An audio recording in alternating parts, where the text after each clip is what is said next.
France Maghreb 2. Bonjour tout le monde, la liberté vous intéresse, ça tombe bien, vous avez votre rendez-vous pour ce faire. La liberté d'expression à son maximum tous les jours. Le rendez-vous est pris 16h, 18h, c'est le grand forum, ça s'appelle le grand forum LGF sur France Maghreb 2, 16h, 18h tous les jours sur une seule et unique radio France Maghreb 2. Donc voilà, tout cela pour vous dire que je vous souhaite la bienvenue en ce mardi. Nous sommes le 16 janvier et nous sommes en compagnie aujourd'hui, en ce mardi, de Monsieur Enver de Santos. Bonjour Enver. Bonjour à tous, bonjour Christophe. Comment ça va Monsieur Enver? Eh bien, grand retour, bonne année à tous. Et puis ça fait plaisir de te revoir, hein. Ça fait un moment que je n'étais pas venu. Effectivement. Bon bah écoute, plaisir de te revoir mon cher ami Enver.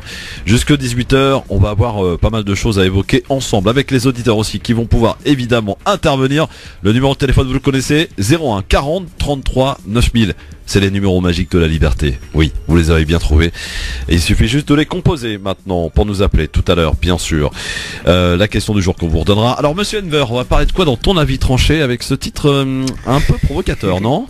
Et oui, eh bien, ce titre un peu provocateur. On est dans la semaine des provocations après voilà. Hier. Je me suis dit, autant y aller franco, tu vois, ôter ce voile que je ne saurais voir. On va parler du voile et de la posture de la France et de la posture des gens et de, voilà, comment réagir, mais surtout qu'il y a peut-être quelque chose à faire et que ça n'est pas là où on croit. Et tout ça en moins de 2 minutes, évidemment. Tout à fait. Le coup de cœur, est-ce que tu l'as choisi? Ouais, je l'ai choisi. Je te sentais un peu hésitant. J'étais hésitant et puis voilà, je me suis lancé, quitte à ce qu'on me lance des pics. Je voulais faire un coup de cœur, un grand salut à ces gens, hommes ou femmes, qui justement agissent pour que leurs amis se marient et qui sont là plein de bonne volonté en organisant des rendez-vous, etc. Ah oui. Oui. D'accord, bon, j'ai hâte d'en savoir davantage. Tout à l'heure, donc dans le cadre du coup de cœur, vous voulez le programme, messieurs, dames? Ça tombe bien, le voici, c'est parti pour votre LGF, je vous souhaite la bienvenue. C'est France Maghreb 2, sur les réseaux sociaux, Christophe le Grand Forum, Twitter LGF officiel, c'est là que ça se passe. Le Grand Forum avec Christophe Roux sur France Maghreb 2. Au programme de ce Grand Forum, nous prendrons la direction de la Centrafrique. Le non-lieu a été prononcé en faveur des militaires français accusés d'abus sexuels sur les enfants dans un camp de réfugiés. France, vaut mieux tard que jamais. Après plusieurs mois d'hésitation, la diplomatie française semble enfin se bouger pour son compatriote Salah Hamouri, détenu arbitrairement en Israël depuis le 23 août 2017. Macron demande à Netanyahou sa libération. À Montpellier, nous vous raconterons cette histoire incroyable. Pensant pénétrer dans une école coranique illégale, les CRS ont eu la surprise d'interrompre des cours de soutien scolaire. Le parquet a ouvert une enquête. La question LGF. En 2018, les mesures auront un impact nul sur le pouvoir d'achat des classes moyennes. Les premières mesures du quinquennat Macron profiteront surtout aux plus aisés en 2018 et 2019. Selon une étude de l'OCDE, Macron est-il le président des riches? C'est la question que l'on vous pose et à laquelle vous répondez sur Facebook France Maghreb 2 ainsi que sur Twitter LGF officiel. Enfin et pour finir tout à l'heure, une bonne dose de liberté, Libertad. Tout à l'heure. France Maghreb 2. France Maghreb 2. Et on est là, messieurs, dames. Oui, ça s'appelle le Grand Forum tous les jours, 16h, 18h, avec la team LGF représentée aujourd'hui avec Enver de Santos qui est avec nous. Hola. Alors tiens, on me demande, oui, vos chroniqueurs là, ils font quoi dans la vie, Enver? Tu peux te présenter un petit peu aux auditeurs? Voilà. Bien sûr, bah écoutez, je suis consultant. Oui. Consultant, c'est quoi? C'est quoi? En gros, c'est un couteau suisse pour ces différents clients. J'interviens en fait en tant que consultant après spécialisé communication et génération Y. Mais en gros, voilà, mon travail, c'est d'intervenir pour les entreprises ou les sociétés ou même particuliers qui me sollicitent pour trouver des solutions à des problèmes qu'ils pensent irrésolvables. Voilà, c'est un peu ça mon métier. Et donc je donne des conseils, je fais du conseil et du consulting. Voilà. Très bien. Alors la question du jour, ce qui fait donc ce que c'est je recommence. La question du jour, ce qui est donc le sujet central, j'ai envie de dire, de l'émission, puisque vous pouvez répondre à cette question sur Facebook France Maghreb 2 ainsi que sur Twitter LGF officiel. La question du jour, c'est par rapport à une étude de l'OCDE qui déclare que les propositions, plutôt les projets de loi, les lois donc proposées par Macron n'auront aucun impact pour les 2 ans à venir, soit 2018-2019, sur la classe moyenne, mais plus particulièrement sur les personnes aisées, donc les personnes qui ont beaucoup d'argent. Du coup, est-ce que, selon vous, Macron est-il le président des riches, comme d'ailleurs ça a été assez souvent répété dans les différents médias et dans la bouche de certains observateurs aussi. Alors, on vous demande votre avis et pour le coup, vous êtes en grande majorité, que ce soit d'ailleurs sur Facebook ou Twitter, à dire oui, c'est le président des riches, Enver. 94% sur Twitter, 89% sur Facebook. Vous continuez de voter bien sûr. Enver, est-ce que Macron, Emmanuel de son prénom, est-il le président des riches selon toi? Eh bien, cyniquement, j'ai envie de répondre non. Ah oui, et pourquoi? Pour la bonne et simple raison qu'en fait, il est le président de tous les Français et président de ceux qui ont voté pour lui. Je pense que c'est bien vu ça. Je sais pas ce que t'en penses, mais à un moment donné, il y a des gens formidables. Après, qui se sont présentés avec des projets qui étaient là justement pour défendre la population dans sa globalité. Oui. Les gens, après, ils pourront accuser les médias, etc., le complot, tout ce qu'ils veulent. Les gens, au final, ont voté pour Macron. Il y avait la France Insoumise, il y avait Benoît Hamon, il y avait machin, les gens ils vont me dire ouais Benoît Hamon il était si, à l'époque donc il y avait Monsieur Poutou également, les gens n'ont pas voté pour ces gens-là qui pouvaient faire du bien. Donc moi je dis effectivement cyniquement il est président de ceux pour qui qu'on voté pour lui tout simplement. Vos appels au 01 40 33 9000 pour nous donner votre avis bien sûr. On va à Vitrolles avec Nabil. Bonsoir Nabil. Bonsoir. Bonsoir Nabil. Nabil, est-ce que Macron est selon vous le président des riches? Alors moi je vais aller dans le sens de Denver, c'est ça, pardon? Oui, c'est bien ça, bravo. Oui. Pour moi, c'est pas le président des riches. Pour la simple et bonne raison que déjà il y a la suppression de la taxe d'habitation. Oui. Il y a la suppression de certaines cotisations sur le bulletin de salaire pour les gens qui travaillent, pour les actifs. On va voir ça Il y a l'augmentation du minimum vieillesse, il y a l'augmentation de l'adulte handicapé. Il y a eu pas mal de mesures qui ont été faites et je crois pas que ce soit que des mesures pour les riches. Donc pour moi, c'est pas le président des riches, mais le président de tous les Français. Donc il prend des mesures pour les riches, il prend des mesures pour les moins riches, et voilà. Nabil, permettez-moi cette question. Vous avez voté Emmanuel Macron, vous? Tout à fait, oui. D'accord. Moi, pour la première fois, j'ai milité. Vous êtes un macroniste convaincu ou vous avez voté Macron par dépit? Non, convaincu. Moi, j'ai adhéré à son parti. J'ai pas adhéré, je suis pas adhérent, mais je veux dire, j'ai adhéré dans son programme. Et c'est moi, là où je me suis reconnu, c'est qu'il faisait pas de la discrimination positive ni de la discrimination négative. C'est là-dessus où je me suis reconnu. Et après, toutes les mesures qu'il a prises, il y a certaines mesures qui me convenaient, d'autres qui me convenaient un peu moins, mais dans un programme, on peut pas satisfaire tout le monde. C'est clair. Donc voilà. Moi, je me suis reconnu là-dedans. Donc c'est pour ça que j'ai voté pour lui. J'ai milité. Et pour l'instant, tout ce qu'il fait me convient. Après, on verra par la suite. Je pense qu'on pourra tirer un bilan en fin d'année. Mais là, jusqu'à présent, je pense qu'il dit ce qu'il fait. Bon, dites-moi Nabil, vous faites quoi dans la vie? Oui, je suis comptable. Comptable, d'accord. Oui. Bon, eh bien écoutez, merci pour votre impression qui va un petit peu dans le même sens, même si c'est un peu plus... Pas exactement. Pas tout à fait dans le même sens. Voilà, dans la réponse, je dirais que ça va dans le même sens que moi, mais en revanche, moi je suis pas pour dire qu'effectivement il fait du bon travail. Parce que ce que l'OCDE dit, c'est juste la réalité. Il suffit de le voir, effectivement, après il prend de bonnes décisions. Mais la réalité, c'est que les gens, les cadres, etc. vont bien s'en sortir, ça c'est une certitude, mais les petites gens, ils sont dans la merde. Alors attendez, si je peux rajouter quelque chose. Oui Nabil, allez-y. Oui. Alors moi je suis pas cadre, je suis employé, mon épouse aussi. J'ai, comment dire, lui, je pense que les mesures qu'a pris Emmanuel Macron, l'impact, on le verra réellement dans 3 ans, c'est-à-dire quand il y aura la suppression totale de la taxe d'habitation. Parce que là, on va avoir 1/3, 2/3 l'année d'après, et la suppression totale dans 3 ans. Donc je pense que dans 3 ans, on aura les effets. Parce que là, on a toutes les mesures qui vont pas dans le même sens, c'est-à-dire l'augmentation du gasoil, plein de petites choses qui font que l'impact ne se mesure pas tout de suite. Et je pense que dans 3 ans, la suppression totale de la taxe d'habitation, ça fera un bon dans le portefeuille des ménages, ça fera mieux. En tout cas, pour l'heure, Enver, pardon, mais on ne peut pas lui reprocher de faire ce qu'il avait dit, parce qu'il le fait. Exactement. Ça, au moins pour le coup, on peut lui reconnaître ça. Voilà, après, ça on peut lui reconnaître. Effectivement, d'accord ou pas d'accord avec son programme, on n'est pas franchement, enfin, en ce qui me concerne, macroniste convaincu, mais on peut au moins lui reconnaître ça. Pour le reste, moi, la taxe d'habitation, ça me pose un problème, je vais vous dire pourquoi. Effectivement, c'est une mesure qui est très symbolique, qui est très grand public, qui est très buzz. Mais comment vont faire pour gérer tout cela, ce manque d'argent, les communes, les villes, qui vont avoir un manque considérable. D'ailleurs, elles ont alerté Emmanuel Macron. Pour le coup, moi, ça me pose un problème. Alors, est-ce qu'il n'y a pas une nouvelle taxe là qui se prépare comme ça dans l'ombre pour essayer de compenser en fait? Apparemment, il y aurait un nouvel impôt, en tout cas une nouvelle taxe qui va être mise en place. On n'en sait pas plus. Ils sont en train d'en discuter, mais qui va normalement compenser. Après, si tu regardes bien, là, dans cette mesure qui fait que on descend à 80 km/h sur les routes plutôt qu'à 90. Ouais. Voilà, je pense que ça fait partie du package. Et la question que moi je voulais vous poser à tous les deux, à Nabil et Christophe, c'est ok, admettons, voilà la taxe d'habitation. Mais est-ce que la taxe d'habitation va tout simplement, comme il l'a dit, parce que il n'a pas répondu à toutes ses promesses. Il a dit d'ici la fin de l'année, je veux plus de pauvres dans la rue. C'est pas le cas. Loupé, hein. Ouais. Est-ce que la taxe d'habitation va remplir justement toutes toutes les problématiques, le chômage, etc. Ça n'est pas le cas. Donc moi j'attends de voir si d'autres mesures vont être prises pour les chômeurs, pour les personnes qui sont sans ressources, les personnes qui essayent de se former, qui essayent de développer des commerces, etc., sans pour autant être pris à la gorge, etc. On a vu pour le RSI, il y a des choses qui vont être faites. Reste à voir pour la suite.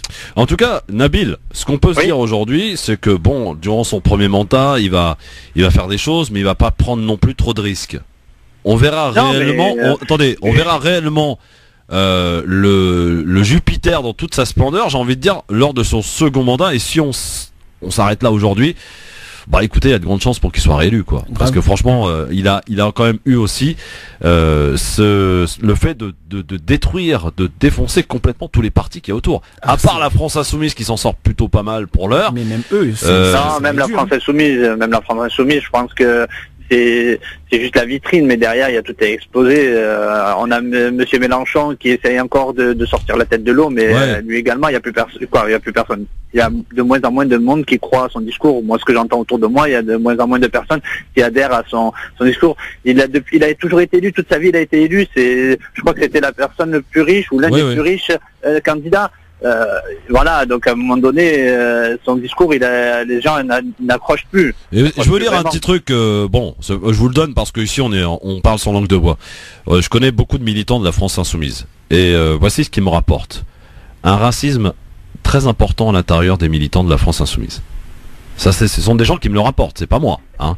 Effectivement, qui militent à l'intérieur de l'appareil même de la France Insoumise. Et je peux vous dire que l'après Mélenchon se prépare d'ores et déjà.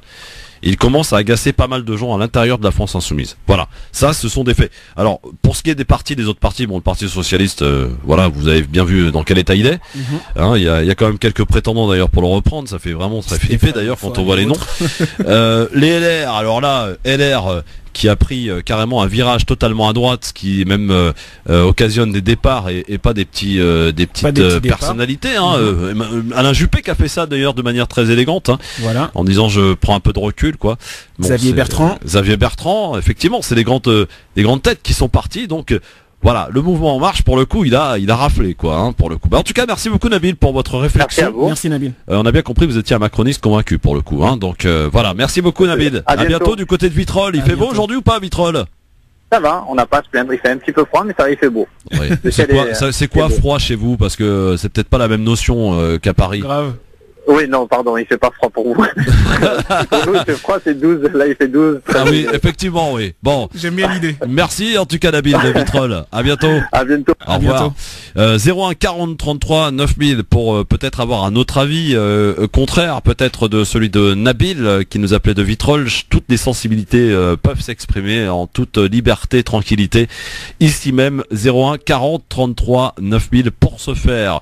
Sur Facebook, sur Twitter pour voter. Donc Facebook France Maghreb 2, sur Twitter LGF officiel, et pour l'heure, bah écoutez, ça va pas dans le sens de Nabil puisque vous êtes une grande majorité à penser que effectivement Emmanuel Macron est le président pour le coup qui représente le mieux les personnes assez aisées, on va dire, voilà, pour pas parler autrement, pour les personnes riches, quoi.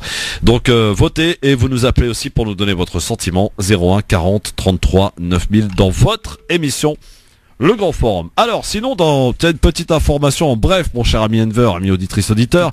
Peut-être une bonne nouvelle en perspective. On est en Birmanie et le Bangladesh qui se donne 2 ans pour régler la crise des Rohingyas. Les 2 pays étaient réunis depuis hier dans la capitale birmane. Ils ont fini par trouver un compromis.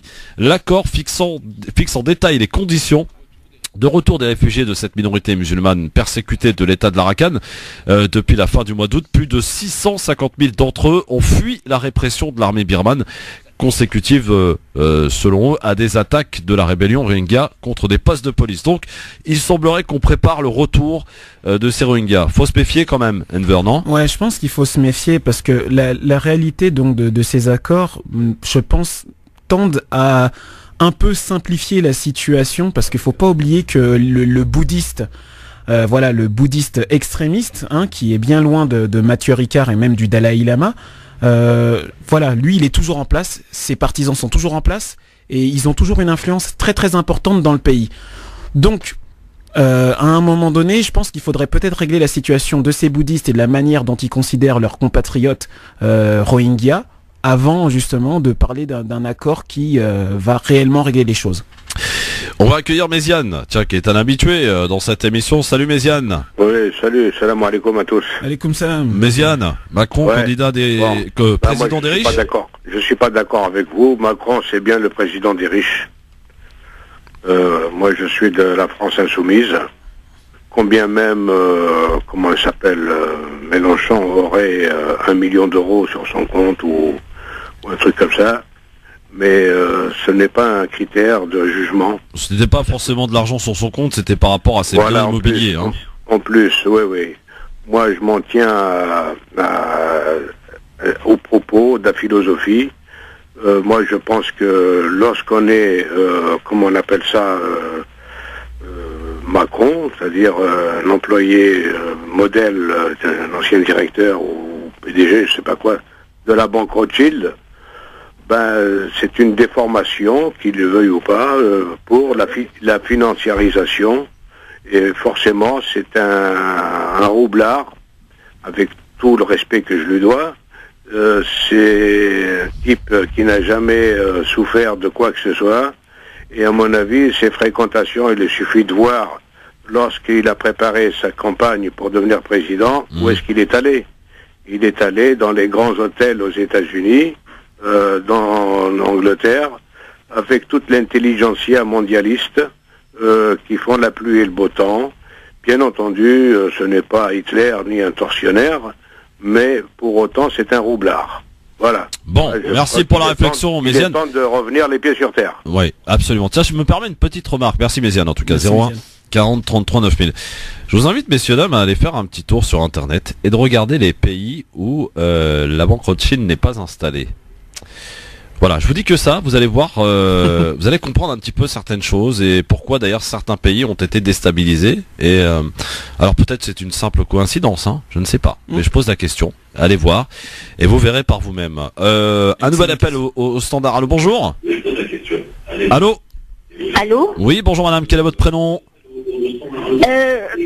Oui, en fait, je vous appelle juste pour vous demander est-ce que vous vous êtes renseigné sur la cérémonie officielle de la présidence. Ah oui, alors vous êtes l'auditrice effectivement qui vous nous avez appelé hier pour nous spécifier ou nous signaler qu'il y avait une cérémonie officielle organisée à la préfecture de police de Paris. Oui, je vous demande de vous renseigner parce que vous, quand un journaliste se renseigne, on lui répond. Eh ben écoutez, j'ai pas encore contacté parce que j'ai des contacts là-bas. Je peux essayer de le faire, mais dès que j'ai des contacts, madame, ne vous inquiétez pas, je vous donnerai l'information. Moi, la seule information que j'ai regardée justement. Attendez, Enver. Parce que j'ai regardé au moment où vous appeliez hier justement. Et la seule information que pour l'instant j'ai réussi à obtenir, c'est simplement que les services administratifs, étaient fermés justement tout l'après-midi hier et n'acceptaient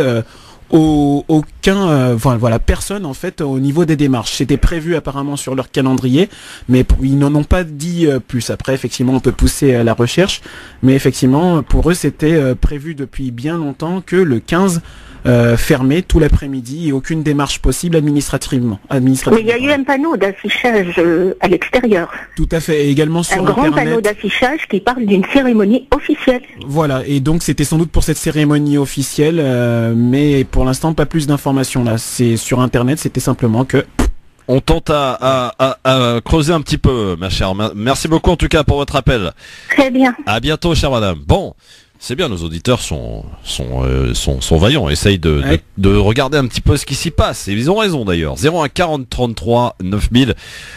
Je vais contacter 2-3 personnes que je connais là-bas, voilà. Si tant est qu'on puisse avoir l'information. Parce que vous savez, il y a beaucoup de services au sein de la préfecture. Un nombre incroyable. Il y a beaucoup de personnel. Donc on va voir ce qui s'est passé exactement hier après-midi à la préfecture de police de Paris. Bon, alors premier sujet que l'on va évoquer, parce qu'il faut qu'on soit à l'heure quand même dans cette émission, c'est un peu la base. On va partir en Centrafrique. Puisque, vous le savez peut-être, aucun des soldats français accusés de viol ne sera mis en examen. La justice a en effet prononcé un non-lieu dans l'enquête sur les accusations de viol à l'encontre de militaires français déployés en Centrafrique. 6 garçons âgés entre 9 et 13 ans avaient accusé, vous en souvenez, des soldats français de l'opération Sangaris d'avoir abusé d'eux entre décembre 2013 et juin 2014 dans le camp de déplacés de l'aéroport de la capitale centrafricaine en échange de rations de nourriture. Les juges d'instruction finalement closent ce dossier sans aucune mise en examen, faute d'avoir pu établir leur implication.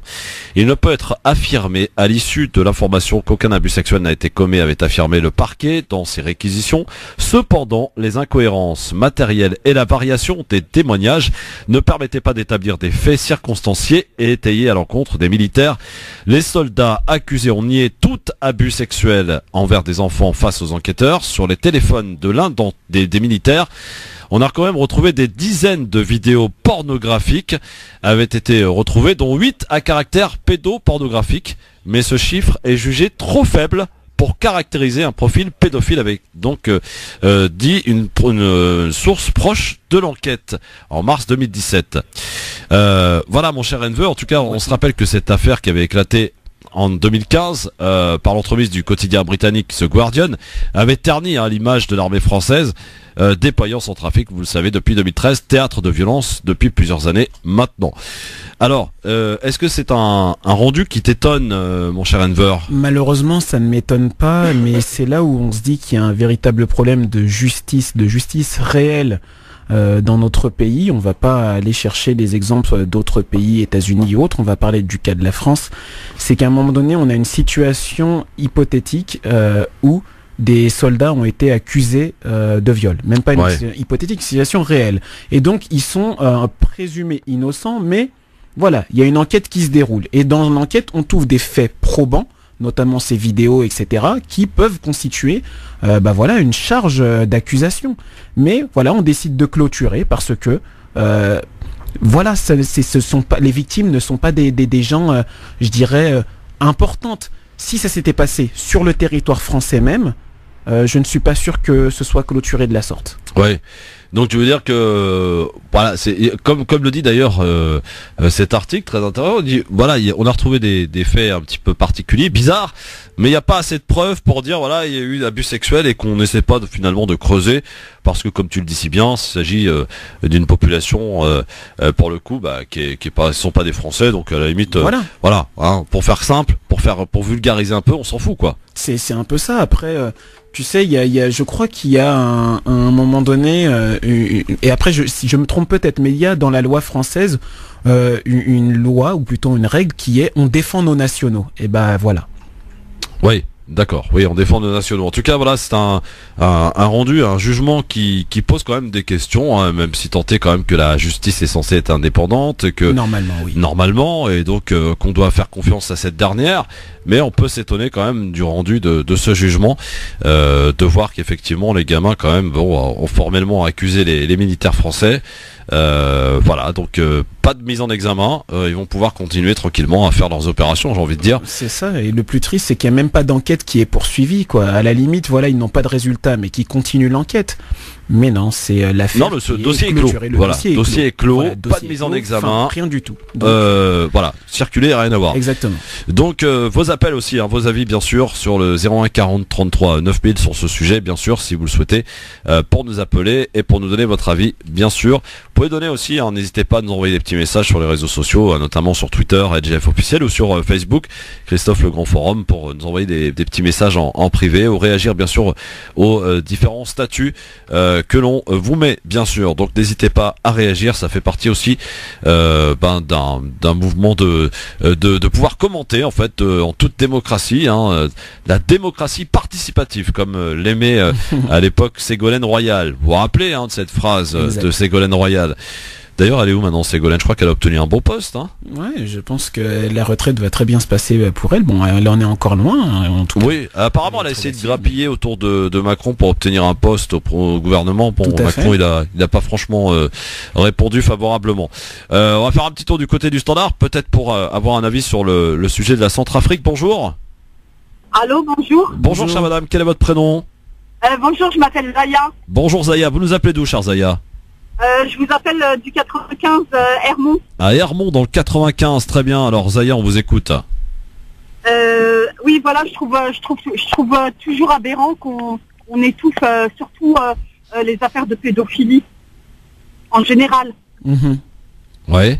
Comment vous l'expliquez ça, Zaya? Elles sont systématiquement étouffées, ou alors quand il y a des preuves, la personne n'est pas inculpée, elle prend du sursis. Alors que c'est des faits qui sont très très graves quand même. Bien sûr que c'est des faits très graves, parce qu'il s'agit d'enfants, en plus, c'est des mineurs, des jeunes enfants à qui on inflige des choses qui peuvent avoir, peut-être vous le savez bien sûr, autant que moi, et mieux que moi, des conséquences dramatiques pour leur futur. Voilà, ouais, on sait que... Ouais. Et surtout j'avais regardé une vidéo aussi d'un petit garçon qui se faisait torturer et violer par l'armée. Sa mère, ça s'appelle le petit Amaury. Ça fait Amaury sur YouTube et c'est vraiment une histoire. Ça m'avait vraiment choqué. Ouais. Eh bien, écoutez, merci beaucoup en tout cas, Zaya, pour votre avis. On peut se poser des questions. Voilà, on se les pose en tout cas, très simplement. Voilà, les coupables, ils sont toujours dehors. Bah oui. Sur le principe de ce que vous dites, c'est vrai que si vous dites que c'est étouffé, ça peut peut-être signifier, après bon, je ne mettrai pas ma main que c'est les dirigeants justement qui étouffent l'affaire. Oui, après faut vraiment avoir des preuves, effectivement. Faut avoir les preuves, c'est ça la réalité, malheureusement. Merci beaucoup, Zaya, en tout cas, à très bientôt du côté d'Hermont, dans le Val d'Oise, c'est ça? Oui, c'est ça, 95. 01 40 33 9000 dans un instant. Ôter ce voile que je ne saurais voir, c'est le titre de La vie tranchée de Enver de Santos, auquel vous allez pouvoir réagir, bien sûr, pour nous dire si vous êtes d'accord ou pas avec la vision donc de Enver, celle qu'il va nous livrer et qui sera en direct sur le Facebook de France Maghreb 2. À tout de suite, ça. France Maghreb 2, France Maghreb 2. LGF, le grand forum est avec vous évidemment jusque 18h avec Monsieur Enver de Santos, notre consultant qui est avec nous aujourd'hui jusque 18h, messieurs dames. Vous allez pouvoir évidemment écouter cette chronique, son avis tranché de notre ami Enver de Santos, réagir juste après pour nous dire si vous êtes d'accord ou pas avec lui. C'est parti pour l'avis tranché d'Enver de Santos.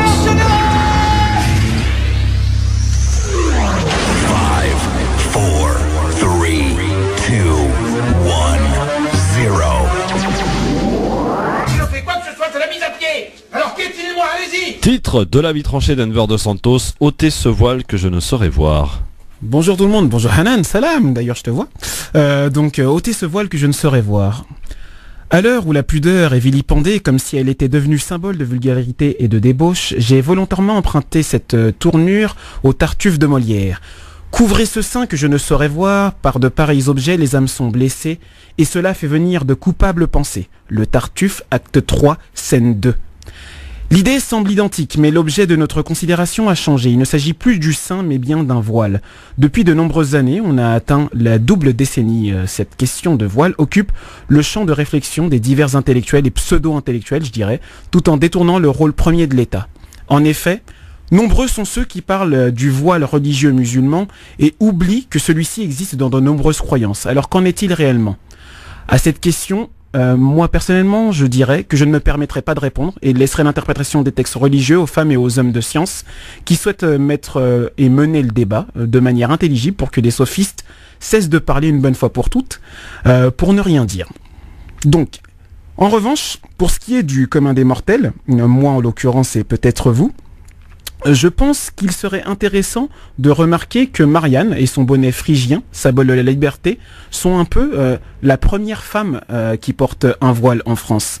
Donc ce symbole du bonnet phrygien, ce symbole de liberté, libération des esclaves de l'antiquité romaine, certains opposeront l'idée que là, il ne s'agit premièrement pas d'un voile, mais d'une coiffe, et que la liberté symbolique du bonnet phrygien s'oppose totalement à l'image que renvoie le voile religieux. Alors, s'agit-il du simple voile religieux ou du voile musulman, hijab, niqab, jilbab, peu importe son nom, la réalité est simple. De mémoire, des premières oppositions légales au voile religieux ont eu lieu à la fin des années 80, où une petite fille a refusé d'ôter son foulard alors qu'il faisait chaud et que la directrice de son école donc lui a demandé de s'exécuter. Depuis, les tribunaux intellectuels et pseudo-intellectuels ont fait évoluer le débat qui s'est tour à tour résumé à ceci. Le foulard est un signe traditionnel et n'a rien à faire au sein de la République. Le foulard est imposé aux femmes, ce qui est contraire aux droits de l'homme et du citoyen. Les femmes doivent être libérées du joug masculin religieux. L'islam est une religion patriarcale, la femme dominée et n'a pas de droit à la parole. Le foulard islamique ne permet pas l'intégration au modèle français. Le voile ne permet pas l'assimilation, est un signe évident de radicalisation. Il y aurait d'autres phrases, mais pour résumer la situation, il semblerait que beaucoup ont parlé sans savoir ou sans connaître. Si la femme de confession musulmane est en danger, quel est-il ce danger ? Si la société française est en danger d'une menace, quelle est-elle, cette menace ? Si les femmes musulmanes sont en danger, n'est-il pas du rôle de l'État, de la République, de les protéger ? Peut-on reconnaître une femme musulmane aujourd'hui ? Nombreux sont ceux qui disent que oui, mais la femme musulmane est de toutes les couleurs. Elle est d'origine européenne, africaine ou asiatique. Donc je pense sincèrement que la République a laissé se créer un ennemi intérieur, visible sur des problèmes invisibles. Et au-delà du jeu de mots, sur la transparence, la question est simple. Où est la menace dans la République si je porte une kippa, un foulard, une croix, un turban, une toche ? La représentation, l'affluence néfaste, le grand remplacement ? Il n'y a pas de réponse, la République est souveraine ainsi que l'État. Tout est défini dans le bloc de constitutionnalité français. Et en voilà un petit extrait. En préambule justement de la Déclaration des droits de l'homme du citoyen, on lit. En conséquence, l'Assemblée nationale reconnaît et déclare en présence et sous les auspices de l'être suprême les droits suivants de l'homme et du citoyen. Qui est cet être suprême ? Sur l'article 10, on dit « Nul ne doit être inquiété pour ses opinions, même religieuses, pourvu que leurs manifestations ne troublent pas l'ordre public établi par la loi. » Et enfin, dans la Constitution de 58, l'article 1er, on dit « La France est une république indivisible, laïque, démocratique et sociale. Elle assure l'égalité devant la loi. Tous les citoyens, sans distinction d'origine, de race ou de religion. Elle respecte toutes les croyances. » Donc, il y a selon moi un problème. Si l'on considère que des femmes ou des hommes sont menacés dans leur liberté, il faut les défendre et non pas les attaquer. Si l'on considère que des signes distinctifs de la religion sont une menace pour la République, où se trouve le respect de toutes ces croyances ? Car identifier toute personne d'une religion comme étant un ou une terroriste du fait même de cette croyance est illégal jusqu'à preuve du contraire. Donc en quoi une femme voilée est une menace chez le dentiste ou à la plage ? En quoi un homme avec une kippa est une menace dans la rue ? Je persiste et signe, nous n'avons pas appris les leçons du passé. Celles qui font que l'on fait un individu le bouc émissaire de tous les maux de la société et qui mènent à l'inacceptable. Le juif, l'italien, le portugais, le polonais, le maghrébin, enfin le musulman. Donc, que va-t-on laisser à nos enfants si ce n'est la haine de l'autre ? Merci Enver de Santos pour cet avis tranché. Donc le titre, ôtez ce voile que je ne saurais voir. Merci. 01 40 33 9000 pour nous dire si vous êtes d'accord ou pas avec Enver. Vous pouvez ne pas être d'accord et vous pouvez le faire savoir, bien sûr. Allô, bonsoir. Oui, bonsoir, c'est Redouane. Bonsoir Edouane. Alors, d'accord ou pas d'accord avec Enver? Bonsoir. Oui, Redouane. complètement d'accord, il y a zéro problème. Je suis vraiment désolé de perturber l'ordre de l'émission. J'appelle juste à propos de l'auditrice qui nous a contacté hier pour la préfecture de police de Paris. Très bien, tu as enquêté, je suppose. Ah bah oui, exactement, avec grand plaisir. Excellent. Alors, j'ai eu 2 personnes au téléphone de la préfecture de police, donc j'espère que cette auditrice nous écoute. C'est le grand bazar en ce moment à la préfecture de Paris. Il y a beaucoup de réorganisation dans les services et il y avait un petit billet hier sur le site internet qui mentionnait bien que tous les services au public étaient fermés. Oui. Elle m'a dit notamment, si vous le dites à la radio, prévenez bien les gens, le service aux cartes grises va être indisponible jusqu'au milieu du mois de février. Et le 18 et le 19, l'accès pour les bureaux au permis, donc à la préfecture de la police de Paris, seront également fermés. Et qu'est-ce qui se passe? Voilà. Eh ben, réorganisation totale des services. Alors j'ai demandé justement s'il y avait eu une cérémonie. Elle m'a dit écoutez, on n'est pas du tout au courant, mais il y a une chose qui est sûre, c'est que si l'ordre de fermeture au service pour le public hier a été donné, c'est parce qu'ils sont en train de réorganiser les bureaux. D'accord. Voilà. Donc c'était pas forcément une cérémonie. Bah visiblement non. Bon, eh ben écoutez, merci beaucoup Merci, Redouane Redouane. d'avoir enquêté pour nous, hein, pour le coup. Bravo. C'était avec grand Bravo, plaisir monsieur. pour cette dame tout à fait sympathique. Exactement, donc la voilà peut-être rassurée. Mais dites donc, carte grise, là, va falloir être pressé, hein, pour le coup. Ouais, là ça a l'air quand même très compliqué leur histoire. Ah oui, c'est clair, c'est le cas de le dire, oui. Écoutez, bon courage à tous. Bon, sachant que maintenant on a d'autres moyens de faire des cartes grises, on peut aller d'abord dans n'importe quelle préfecture, vous savez, Exact, maintenant. Oui, dans les arrondissements, normalement, je pense. Voilà, c'est ça. Merci beaucoup Redouane, Eh Moumine. ben, y a pas de problème. Bonne soirée, les garçons. Bonne soirée, et Redouane. continuez, vous faites du bon boulot. Merci mon à gars. toi. À bientôt, ciao, Allez. ciao. À très bientôt. Bon, bah vous voyez, ça c'est une équipe les gars. Écoutez, vous trouverez une Excellent. émission avec des chroniqueurs comme ça qui enquêtent, hein, qui travaillent sur leur temps professionnel, sur voilà, pour essayer de répondre au mieux à vos attentes, messieurs dames. 01 40 33 9000 pour nous dire si vous êtes d'accord ou pas d'accord avec Enver de Santos sur le fait de son avis tranché que j'espère vous avez écouté avec beaucoup d'attention et que vous pouvez d'ailleurs revoir en vidéo. Oui, c'est toujours mieux sur Facebook France Maghreb 2. N'hésitez pas, Enver de Santos pour ce titre ôtez ce voile que je ne saurais voir. N'hésitez pas là aussi à commenter justement dans les commentaires, tout simplement. Mon cher Enver, bravo. Ouais. Merci beaucoup, Christophe. Bon, alors on enchaîne, messieurs dames, avec le zapping. Tiens, on va se le faire maintenant. On va parler de Emmanuel Macron dans le zapping qui a tenté de répondre au malaise des gardiens de prison, annonçant un plan global pour le secteur quelques heures seulement après le lancement de l'opération Prison Morte. À l'appel de 3 syndicats, Emmanuel Macron s'est exprimé sur les conditions de détention en France et soulignant les difficultés qu'engendre la surpopulation aussi bien pour les détenus que pour le personnel. Écoutez, Emmanuel Macron, c'était hier. Indigne ce taux d'occupation de 139%. Indigne les matelas au sol. Indigne les conditions de travail des personnels pénitentiaires. Pour autant, cette surpopulation est un symptôme. Et je ne veux pas d'une réforme qui ne cherche qu'à faire tomber la fièvre plutôt qu'à s'attaquer à la maladie. J'ai demandé à ce qu'un plan pénitentiaire global me soit soumis avant la fin du mois de février 2018 qui concerne non seulement les questions immobilières, mais les personnels pénitentiaires, qu'il s'agisse des personnels de surveillance ou des personnels de probation et d'insertion.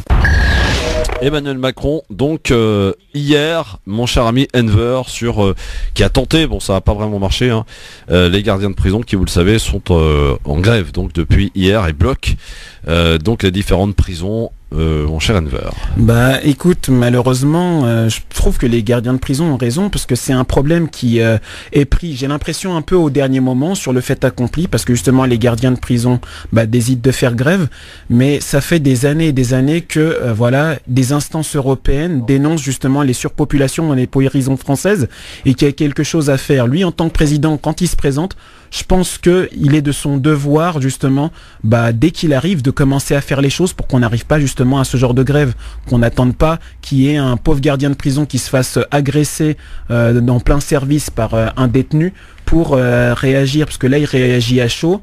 Voilà, ça va. Et vous entendez d'ailleurs par rapport à ce détenu, un détenu djihadiste, un détenu islamiste, un détenu je ne sais quoi. Voilà, on a droit donc, à tous les mots. Hein. C'est tous les mots possibles, voilà. Mais au final, il y a une surpopulation. Bah oui. Bien sûr. Tiens, d'accord, pas d'accord, réaction à la vie tranchée d'Enver. Allô, bonsoir. Allô. Bonsoir madame, votre prénom? Bonsoir. Oui, bonsoir, c'est Naïma. Naïma, bonsoir, vous appelez d'où? J'appelle de Beson. De Beson. Très bien, on vous écoute alors. Vous avez écouté l'avis tranché d'Enver. J'ai écouté ce qu'Enver a dit. Je trouve ça vraiment exceptionnel. C'est effectivement cette façon-là que normalement tout le monde devrait avoir pour pouvoir vivre meilleur, on va dire. Mais malheureusement, je pense pas qu'aujourd'hui en France, ce soit la vie de tous. Voilà.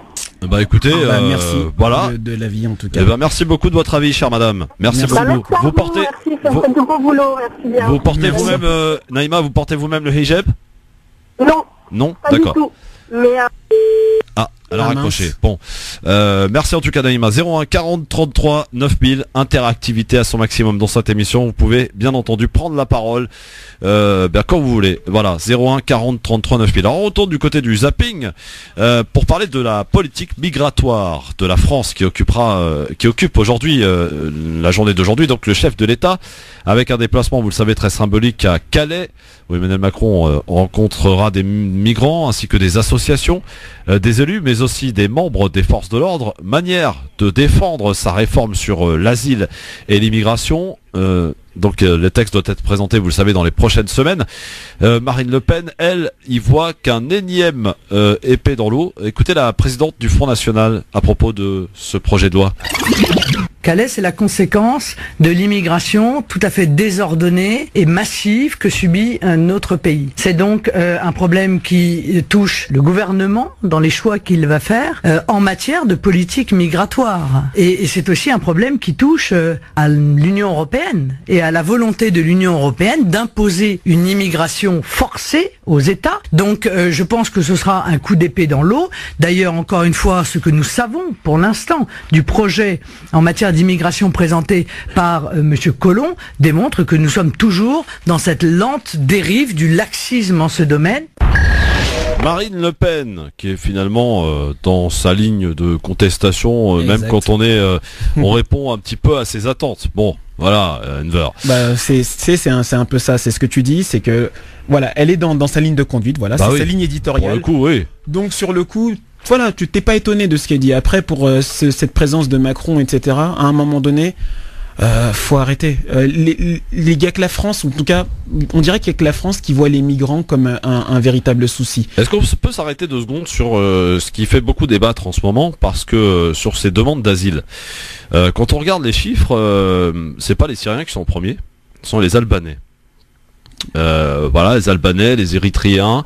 Je crois qu'il y a eu plus de 6000 demandes d'asile pour les Albanais. Est-ce que, voilà, on peut essayer d'analyser un petit peu les choses. Demande d'asile, ça veut dire quoi? Ça veut dire qu'une personne demande à effectivement obtenir la possibilité de rester dans le pays qu'est la France. Tout à fait. À partir du moment où on est dans son pays, menacé, que ce soit un pays qui connaisse la guerre, mais aussi on peut être menacé via peut-être par rapport à une opposition politique, par rapport à plein de choses. Est-ce qu'on peut aujourd'hui parler de pays sûrs, parce que c'est ce qui revient en ce moment dans l'actualité? Si on parle de pays sûrs, l'Albanie, à ma connaissance, c'est pas franchement un pays déstabilisé, un pays dans lequel on risque des choses, non? Je sais pas. Bah c'est un peu ça, et je sais pas si tu te souviens donc de cette dame qui a interpellé Oui, Emmanuel Macron, marocaine. qui, justement, voilà, il lui disait que elle attendait justement d'avoir une réponse, et Macron qui lui dit bah voilà, vous êtes du Maroc, votre pays n'est pas un pays dangereux en quelque sorte, hein, dans les grandes lignes, donc vous n'êtes pas voué à rester sur le territoire français. Mais on peut être menacé sans que le pays soit dangereux, et c'est la réalité. Donc là, l'Albanie, je pense qu'elle démontre un peu cette situation. Moi-même, j'ai été réfugié politique et asile politique, et crois-moi, à un moment donné, c'est pas comme si à un moment donné tu le fais avec le plus grand des plaisirs. Tu vas pas te retrouver à 5h du matin. Non, mais personne quitte dans le froid, sa famille, travail, logement par plaisir, de toute façon. C'est ça. Donc moi, mes parents, quand ils sont arrivés en France, à un moment donné, ils ont fui une situation de crise. Mais je veux bien croire que d'autres personnes fuient des situations de crise qui sont à géométrie variable. Et donc, à un moment donné, c'est au cas par cas qu'il faut utiliser. On peut pas arriver avec des grandes phrases en disant, bah voilà, votre pays, il est sûr et certain, donc vous subissez aucune pression, vous êtes sans risque, vous êtes en sécurité chez vous, donc rentrez chez vous, il y a plus rien à dire. Abdel est avec nous au standard. Bonsoir Abdel. Oui, bonsoir monsieur. Bonsoir. Bonsoir Abdel. Vous nous appelez d'où, cher Abdel? De Paris là. De Paris, très bien. On vous écoute, Abdel. Moi je suis pas d'accord avec tout ça. Alors vous n'êtes pas d'accord avec quoi, Abdel? Avec ce que vous dites tout ça là. Oui. Vous dites.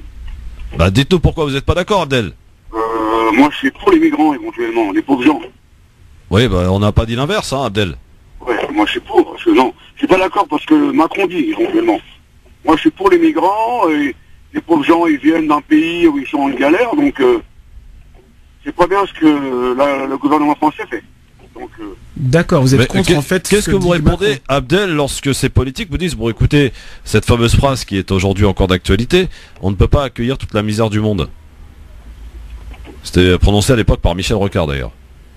Ouais, lui éventuellement, mais je vais pas trop débattre. Déjà, Monsieur Rocard, lui, c'est la misère du monde, c'est lui-même la misère du monde. Voilà. Bon, ça c'est votre avis, hein, Abdel. Hein, je vous laisse, voilà.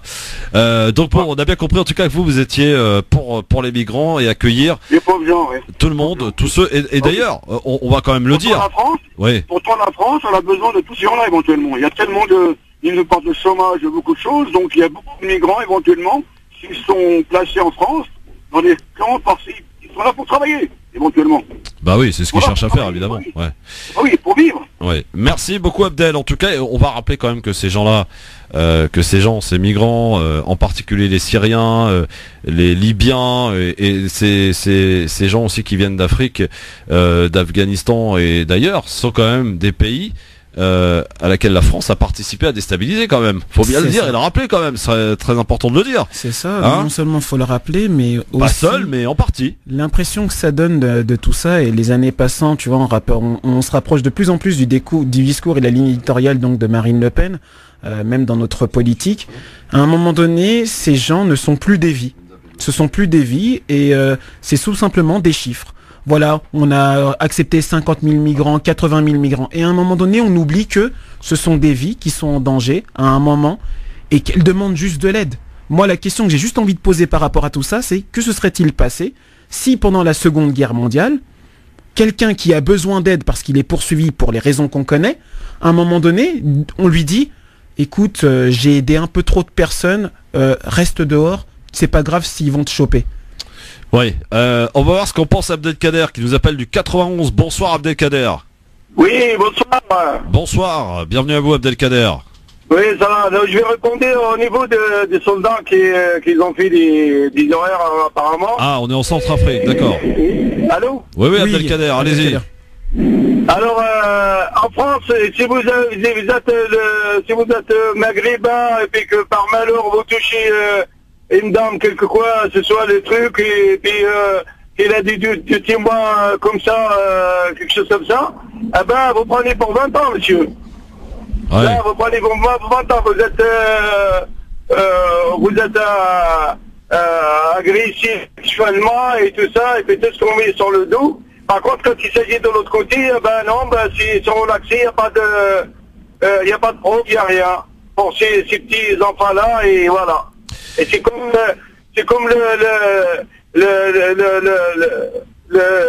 comment il s'appelle déjà le noir qui a été agressé sexuellement en France par la police. Théo. Et puis on n'a rien dit après ça. Ouais. Merci Abdelkader. Voilà, c'est votre avis bien sûr hein, sur France Maghreb 2 dans le grand forum. On continue ce zapping messieurs dames pour parler un peu de politique avec cette annonce d'Alain Juppé, l'ancien candidat à la primaire de la droite, qui dit vouloir prendre du recul avec les Républicains. Une formation qu'il a pourtant créée au début des années 2000. Alain Juppé qui s'inquiète donc de la ligne eurosceptique et sécuritaire surtout, tenue par Laurent Wauquiez, le nouveau chef du parti, lequel minimise officiellement le poids de cette décision. Ce n'est pas un départ définitif, je crois, veut croire le porte-parole des Républicains, Monsieur Platré, même si d'autres voix à droite se montrent plus amères à l'image de celle du député Éric Woerth. Écoutez. Moi, je respecte beaucoup Alain Juppé, donc je veux pas. Je veux dire, c'est sa décision personnelle. Elle était assez logique au fond dans l'après-primaire. Il y a eu cette logique était quasiment inscrite dans la logique politique d'Alain Juppé. C'est ainsi, je le regrette. Je pense que les Républicains ont beaucoup d'avenir. Ils peuvent être une force d'alternance possible. C'est très important dans une démocratie qu'il y ait une alternance républicaine possible. Ne peuvent le faire que si ils utilisent tous les talents. Et Dieu sait qu'Alain Juppé a du talent. C'est le choix d'Alain Juppé, c'est pas le choix de Laurent Wauquiez. Je le respecte et j'espère qu'un jour il reviendra sur ce choix. Pas sûr qu'il revienne sur ce choix. Voilà donc la réaction d'Éric Woerth à l'annonce d'Alain Juppé de prendre du champ avec sa famille politique. Le maire de Bordeaux qui n'a pas pour autant annoncé qu'il allait rejoindre une autre formation politique, notamment la majorité En Marche, contrairement à un autre ex-locataire de Matignon, Manuel Valls, qui lui a franchi ce pas l'an passé et qui invite, écoutez bien, Alain Juppé à suivre, donc à rejoindre la République En Marche. Et Manuel Valls. Je pense qu'on est dans une phase nouvelle de décomposition, de recomposition de la vie politique. Il permet de dépasser les clivages. Sur les grands projets territoriaux, sur l'Europe, je pense donc Alain Juppé, sur le dépassement du sectarisme des anciens partis, oui, je crois qu'il y a quelque chose qui est en train de se passer et je crois qu'il n'y aura pas de retour en arrière. Ceux qui voudront rester au sectarisme et à une vision de la politique, eh bien resteront dans des partis qui vont se rabougrir, qui vont perdre toute influence. Et il y aura d'autres débats, d'autres confrontations, bien évidemment, parce que c'est ça la démocratie, mais on est en train de vivre un mouvement et un changement, donc bienvenue à Alain Juppé. Appel du pied de Manuel Valls pour Alain Juppé, Enver. Bah tu sais, je pense que c'est un peu une situation grand guignolesque où il y a un homme qui s'appelle donc Manuel Valls qui donc a rejoint un parti où la plupart des militants et la plupart donc des politiques ne veulent pas réellement de lui et il décide peut-être d'inviter Alain Juppé au nom d'un parti qui ne veut pas réellement de lui également. Donc c'est bien, c'est mignon, mais moi ce que je dirais à Alain Juppé, c'est... Il fait tout pour exister. Hein, voilà, on dirait qu'il fait tout pour exister. Alain Juppé, j'ai simplement envie de lui dire, bah écoutez, voilà, vous avez de grandes idées, vous avez participé à la création de Républicains, essayez de faire avec Xavier Bertrand quelque chose qui représente beaucoup plus ce que vous pensez des Républicains, plutôt que de laisser ça à Wauquiez et à sa clique. Effectivement. En tout cas, est-ce que c'est une grande perte, Alain Juppé, des Républicains? Pour Wauquiez, est-ce que ça va poser un problème? Parce qu'on s'aperçoit quand même que tous ceux qui représentaient une espèce de ligne un peu droite-centre sont en train de partir et de quitter le navire, quoi. Ils se reconnaissent pas dans cette vision du parti de Wauquiez. Je pense que idéologiquement, au contraire, ce n'est pas une perte, mais c'est plus une victoire donc de ses propres idées, parce qu'il va pouvoir se rapprocher de plus en plus donc de cette droitisation il appelle un retour aux choses normales. Sans opposition, les gens qui justement étaient un peu trop au centre et qui s'opposaient à ces idées, ils n'auront plus rien à dire vu qu'ils ne sont plus dans le parti. Bon, alors on va enchaîner si vous le voulez bien. On en termine avec donc ce zapping. Une petite info zappée, tiens, au passage. L'escalade se poursuit dans le golfe Persique, messieurs dames, entre les Émirats Arabes Unis et le Qatar. Abu Dhabi annonce ce matin son intention de porter plainte contre Doha devant l'Organisation de l'Aviation Civile Internationale. Les autorités émiriennes accusent des avions de chasse qatariens de s'être approchés trop près de deux de leurs avions de ligne hier. Les deux pays sont à couteau tiré depuis la rupture de leurs relations diplomatiques au mois de juin dernier, vous le savez. Qui ne va pas arranger les choses, donc plainte déposée. Voilà. Alors, notre deuxième sujet que j'avais envie d'ouvrir avec vous, il est important et on en a d'ailleurs beaucoup parlé ici sur France Maghreb 2, notamment en recevant Elsa Lefort, qui est donc l'épouse de Salah Hamouri. Nous allons parler de Salah Hamouri, vaut mieux tard que jamais. Après plusieurs mois d'hésitation, la diplomatie française semble enfin se bouger pour son compatriote Salah Hamouri, détenu, vous le savez, arbitrairement en Israël depuis le 23 août 2017. Dans un courrier adressé à plusieurs responsables associatifs début janvier, le cabinet de la présidence a indiqué que le président de la République a évoqué le sujet avec Netanyahou, le Premier ministre israélien, lors de leur rencontre le 10 décembre dernier, et a demandé la libération de M. Hamouri. Le 23 août dernier, 3 jours après avoir obtenu son diplôme d'avocat, Salah Hamouri a été de nouveau arrêté puis placé arbitrairement sans procès et sans charge en détention administrative pour 6 mois, donc une durée renouvelable indéfiniment, comme le prévoit d'ailleurs la loi israélienne. Il avait déjà été incarcéré pendant près de 7 ans auparavant. On peut saluer donc le fait que le président de la République ait saisi son interlocuteur israélien pour lui demander la libération de notre concitoyen arbitrairement détenu en Israël. S'est réjoui son comité de soutien, tout en restant prudent. Plus d'un mois après cette rencontre et cette demande, qu'en est-il? Eh bien, Salah Hamouri est toujours arbitrairement incarcéré, ce depuis 146 jours. Depuis le 10 décembre, la seule réaction notable des autorités israéliennes est d'avoir transféré dans une autre prison Salah Hamouri en guise de mesure punitive, à continuer donc le comité de soutien.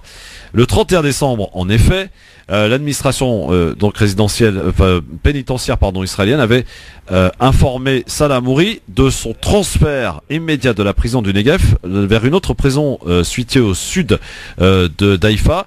Une décision, je vous rappelle, prise en guise de mesure punitive suite à une interview donnée par Salah Hamouri à nos confrères de l'Humanité via l'intermédiaire de ses avocats. Quand cessera cette injustice et quand cessera ce mépris envers Salah Hamouri, mais aussi envers la diplomatie française et la présidence, s'est interrogé le comité de soutien.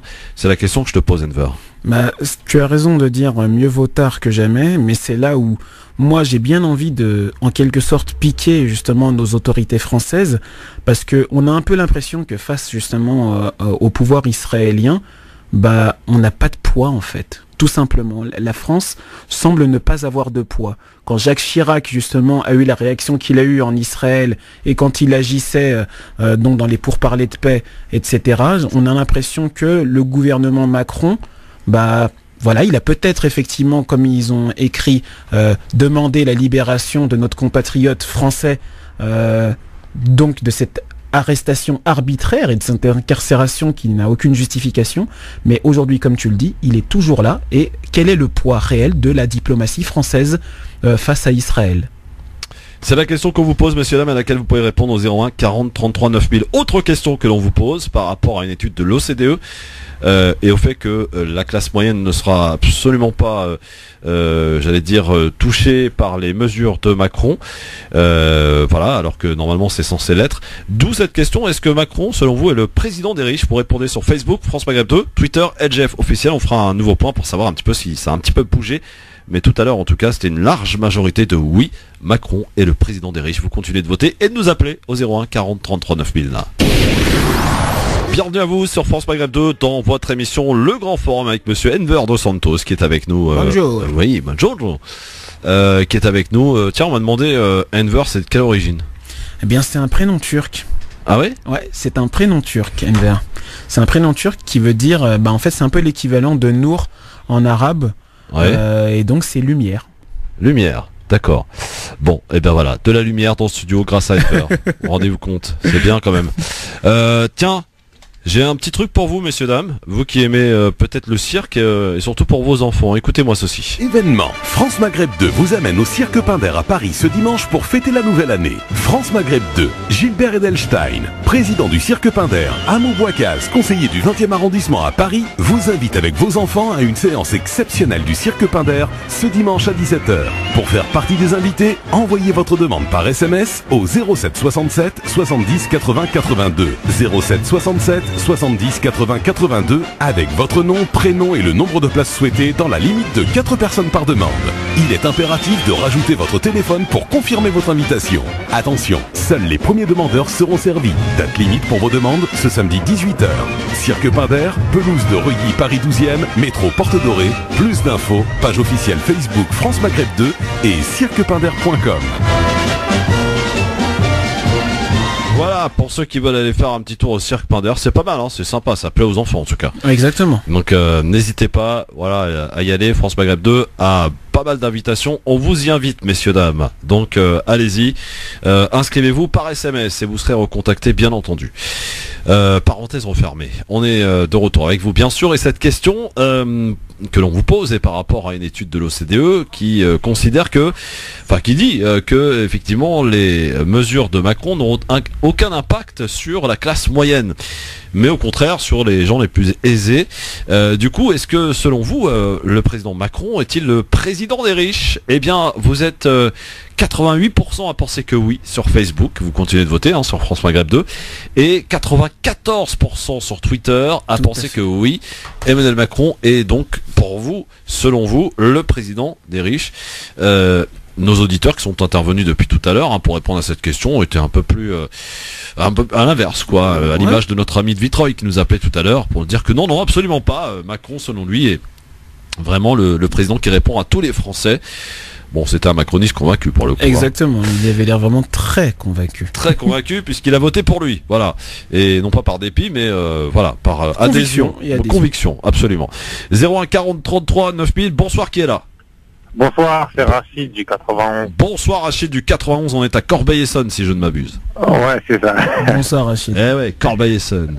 Ouais, c'est pour votre question déjà, elle n'est pas assez précise. Ah parce bon que c'est quoi un riche déjà? C'est quoi? J'ai pas entendu. Parce que c'est quoi un riche déjà? Parce que pour les Français, vous savez, ils sont très jaloux. Les riches, ceux qui gagnent 3 000, 4 000 euros, pour beaucoup de Français, il est riche déjà. Alors que c'est pas le cas et c'est pour ça que votre question pour moi elle est pas assez précise. Bah alors, on parle de la classe moyenne qui se situe quoi entre, on va dire 2, 3, ça va jusqu'à 4 000 euros quand on est un couple avec plusieurs enfants. Pour ceux qui sont riches, ce sont ceux qui effectivement gagnent, on va dire plus de 5 000 voire 10 000 euros par mois. Voilà, il y en a quand même quelques-uns en France, hein. Oui, il y en a, mais c'est pas riche 5 000 euros. Bah ça dépend de ta situation. 5 000 euros, ça peut être quand même pas mal. Si t'es une personne seule, par exemple, ou si t'es une personne avec une femme, 5 000 euros par mois, écoutez, moi je les prends, hein. Non, c'est bien, mais c'est pas riche. Non, c'est pas riche, on est d'accord. Bah alors si on prend le truc à l'envers, à ce moment-là, si permet Rachid, un riche, imaginons que ce soit quelqu'un qui émarge à 30 000 euros par mois. Et on dit justement que ce sont ces gens qui émargent à 30 000 euros par mois qui sont favorisés et justement le reste du peuple, macache, rien du tout.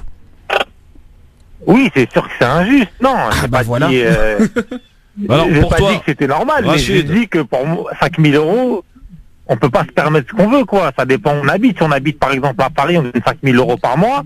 Avec un crédit à 2005 ou je sais pas combien, il reste pas énormément pour vivre, quoi. On est normal, quoi. Rachid, pour toi, est-ce que Macron est le président des riches ou pas? Pour moi, il fait quelques faveurs aux riches, mais je pense qu'il essaye d'aider tout le monde. Après, c'est compliqué parce que il sait très bien que c'est avec les riches qu'on peut développer l'économie. Donc, il essaie de les aider un peu et... Bon, d'accord, très bien, on a bien compris en tout cas votre position, Rachid. Merci en tout cas de nous l'avoir donné. De rien. À bientôt. Merci, Rachid, à bientôt. On n'est pas riche, hein, Rachid, hein. Crois-moi. Hein. Je te jure, si c'était le cas, ça se saurait, hein. Bien sûr. Vous savez que la radio, c'est pas, enfin, ça dépend où tu travailles, mais bon, c'est pas là où tu gagnes le plus d'argent. C'est pour ça que c'est ce métier qu'on fait par passion et non pas pour gagner de l'argent. Voilà, pour le coup. 01 40 33 9000. Non, parce qu'il y a beaucoup qui pensent, c'est une fois, j'ai rencontré quelqu'un qui me dit, ah, tu fais de la radio, mais tu dois gagner beaucoup d'argent. Ouais, écoute, non, pas vraiment, non. Énorme. 01 40 33 9000 pour répondre à cette question et aussi pour chercher de temps en temps à essayer de comprendre au mieux, hein, pour nous dire d'ailleurs, c'est souvent d'ailleurs qu'on a cette réflexion, votre question est mal posée. Bah oui, non, mais on essaye de faire au mieux que vous. On essaye d'être précis, pointu. Bon, en tout cas, dans un instant, on va vous parler d'une histoire qui peut prêter à rigoler, mais c'est pour le coup réel. Encore une fois, bon, vous allez voir qu'en matière d'islamophobie, on est très puissant pour le coup. Allô, bonsoir. Oui, bonsoir. Bonsoir, monsieur. Quel est votre prénom? Mbark. Mbark. Vous nous appelez d'où? Ouais, c'est ça. Mbark, c'est ça. Oui, vous nous appelez d'où, cher ami? Des Yvelines. Des Yvelines. Enchanté, très bien. Mbark. Alors, on vous écoute. Voilà, je voulais vous remercier déjà, Christophe, par rapport à votre émission. C'est très très bien. Vous parlez de tout. C'est vrai, on essaie. Voilà, donc moi je voulais intervenir par rapport à M. Macron, président des riches. Oui. Moi je connais pas de président de pauvres, hein. Ça a toujours été les mêmes, ça a toujours été pour les riches. Ouais. Donc voilà, le président des pauvres, c'est en fin de mandat. On va faire un petit cadeau, histoire de dire que voilà, on a fait quelque chose pour l'ensemble des peuples. Ouais, pour essayer de récupérer des voix, quoi. Voilà, exactement, pour avoir des voix et pour être élu, pour se gaufrer soi-même, quoi. Après, moi, j'aurais une question à Mbark et aux auditeurs, justement, pour rebondir là-dessus. Et c'est un peu ce que disait Rachid tout à l'heure. Est-ce que c'est mal d'être riche, en fait? C'est ça la question que je pose. Mal. Non, c'est pas mal d'être riche. Mais voilà, si on est riche, si on peut aider des gens un peu moins riches et vivre ensemble, et c'est ce qui compte dans la vie. C'est un partage, c'est pas exclure l'autre. Bon, je vais faire mon loser de service, mais la meilleure des richesses, c'est la richesse du cœur. Exactement. C'est la réalité, c'est vrai. Quand on est riche du cœur, on est riche de partout, en fait. Exactement. Voilà. Merci à vous, Mbark, en tout cas, et à très vite. Je vous remercie, je vous écoute souvent. C'est la première fois que j'appelle, et voilà, je suis un auditeur. Maraba. Merci Mbark, et n'hésite pas à retenter l'expérience. Merci beaucoup. T'as vu, ça se passe bien. Merci beaucoup. Merci beaucoup. Ça se passe tranquille. Merci Mbark, à bientôt. 01 40 33 9000. Il faut que évidemment un certain nombre d'auditeurs puissent faire leur première, si je peux m'exprimer ainsi. Exactement. N'hésitez pas. Voilà, ça se passe comme ça, c'est très simplement 01 40 33 9000, vous donnez votre avis, bien sûr, on en discute, on débat, parfois c'est des fois des débats un petit peu houleux, mais tout ça se fait évidemment dans le respect, parce que on peut être évidemment les meilleurs amis du monde, mais on peut ne pas être d'accord sur tout. Voilà, c'est ce qui fait un petit peu la richesse de l'être humain en particulier. Allô, bonsoir. Ah bah, ça c'est sympa ça. 01 40 33 9000. En tout cas, vous n'hésitez pas à répondre à cette question hein, concernant Emmanuel Macron. Elle se pose, elle est légitime. C'est vrai Rachid soulève quand même un problème important dans ce pays. C'est vrai qu'aujourd'hui, il y a une difficulté à être riche. J'ai l'impression que les gens sont très envieux par rapport aux gens qui ont beaucoup d'argent, etc. Ouais. Que c'est un réel problème dans ce pays. Bah, tu sais, t'as un peu l'impression qu'il y a une espèce de culture de voilà, je vais regarder ce que l'autre a, mais ne pas être heureux pour lui. C'est un peu, tu vois, l'impression qu'on avait au moment où on a parlé d'imposer les riches footballeurs, etc. Ouais. Et après, je peux comprendre, sincèrement, je peux comprendre. N'étant pas riche moi-même, je peux comprendre. Mais c'est ce que tu as dit tout à l'heure, et c'est pas une remarque de loser, c'est que ça vient du cœur. Si la personne elle touche des millions, etc., mais qu'elle ne veut pas partager, bah qu'elle garde la pêche. Si après la personne, elle, dans son cœur, bah voilà, elle sait que ça n'est que du matériel et qu'elle n'est ici que de passage et qu'elle est prête à partager. Franchement, voilà, qu'elle le fasse. Moi, j'ai appris dernièrement que l'une des personnes les plus riches qui ait eu sur le territoire français s'appelait l'abbé Pierre. Et bah ce gars-là qui était super riche et qui à un moment donné recevait mais vraiment des dons de folie, hein. Je l'ai appris dernièrement, ça m'a estomaqué. Il recevait même vraiment mais quand je vous dis des richesses, vous pouvez pas savoir à quel point il était riche personnellement. Mais le truc c'est qu'il reversait tout. Il ne gardait rien. Ouais. La grandeur de la. Voilà. Mais je me suis toujours dit moi, si un jour je serais amené dans ma vie peut-être à gagner beaucoup d'argent ou pas d'ailleurs, c'est pas vraiment moi ma conviction première. Contrairement d'ailleurs à certains jeunes, c'est vrai que tu les vois tous aujourd'hui, ils ont entre 20 et 30 ans. Ouais, moi je veux être riche, moi je veux faire ceci, moi je veux faire de l'oseille. C'est ça. Tout ça. Mais ouais, mon gars, mais tu veux faire de l'oseille avec quoi si t'as rien derrière? Pourquoi faire? Pourquoi faire? Tu vas en faire quoi? Ouais, t'inquiète, je vais m'acheter la dernière caisse de chez BM, etc. Ouais, ok, mais t'as gagné, c'est ça le signe de réussite. Bon, bah écoutez, moi je me suis toujours dit finalement gagner beaucoup d'argent, ça peut aussi nous retourner le cerveau. Exactement. Je pense que là personne ne peut être épargné pour le coup. Ça peut vraiment retourner le cerveau et ça peut vraiment changer quelqu'un. Bah c'est là où tu te poses et je pense qu'il est légitime de s'interroger sur les modèles de réussite et les modèles qu'on est en train de montrer aux gamins. Parce que si tu regardes bien à la télévision, une célèbre chaîne de TV qui s'adresse justement, le premier sur les millennials comme ils disent, le modèle qu'ils présentent, c'est devenir riche, bronzé, super beau, etc. Et c'est un peu la quête de cette quête de réussite que vous devez avoir. Et c'est ça qu'ils présentent aux gamins. On leur dit pas, va faire des études, va regarder Arte, va essayer d'aider ton prochain. Je sais pas. Donc, bon, en tout cas, moi, si un jour je suis riche, je rachète France Maghreb 2. Vous allez voir, je vais faire une radio de ouf. Faut-il encore qu'il soit vendeur. On accueille Nasser de Paris, plaisanterie à part. Nasser, bonsoir. Oui, bonsoir à vous deux. Bonsoir. Bonsoir Nasser. Déjà, je voudrais remercier votre invité pour son avis tranché. Il était pas mal. J'ai trouvé qu'il était juste dans les analyses. C'était vraiment juste. Merci beaucoup. Et par rapport à votre question du jour, je pense que Macron, il faut lui pardonner parce qu'il a quand même une partie de lui qui était riche quand même. C'est pas un gars qui a vécu dans la city, tout ça, c'est un mec qui a fait quand même pas mal d'études. Il a été responsable dans une banque qui est connue mondialement. Bon, il essaye un petit peu quand même de se racheter et tout ça, mais moi je pense pas qu'il était à 100% pour les riches. Il est un petit peu pour les riches, c'est sûr.